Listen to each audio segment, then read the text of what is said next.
Hey guys, আসসালামু আলাইকুম। কেমন আছো তোমরা সবাই? আশা করি সবাই ভালো আছো। সবাইকে রমজান মুবারক। এতদিন অনেক অসুস্থ ছিলাম, ঠান্ডা এখনো ভালো হয়নি ভালো করে। তো অনেক দিন পর তোমাদের মাঝে চলে আসলাম নতুন একটি ভিডিও নিয়ে। গ্রামে এখন দিনের বেলা গরম পড়ে, কিন্তু রাতে অনেক শীত পড়ে। এমনি অসুস্থ ছিলাম, তারপর সেহরির সময় ঠান্ডা পানি দিয়ে মুখ ধুয়ে আরও বেশি ঠান্ডা লেগে গেছে। আলহামদুলিল্লাহ এখন ভালো আছি। ঠান্ডাটা এখনো পুরোপুরিভাবে ভালো হয়নি। অসহায় দুস্থ লোকদের খাওয়ানো হবে, সেজন্য মা আগের দিনই রুই মাছটা কেটে সুন্দর করে ফ্রিজে রেখে দিয়েছিল।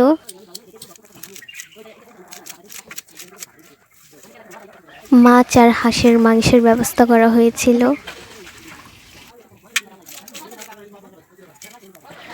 আগের দিন তো মাছটা প্রসেস করে ফ্রিজে রেখে দিয়েছিল, তারপরের দিন হাঁস আর মাছ দুটোই রান্না করা হয়েছে।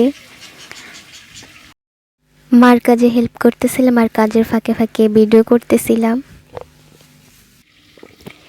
তো আমি ভিডিও করে ভালো লাগছিল না দেখে একটু আরাম করার জন্য শুয়েছিলাম।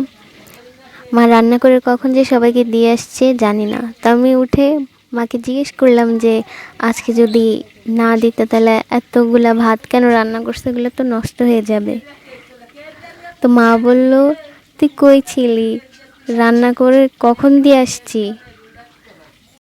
ভাবছিলাম রান্না করার সময় ভিডিও করব, আর হলো না ভিডিও করা। এই হচ্ছে আজকের ইফতারির আয়োজন, কোনো ভাজা পোড়া নেই।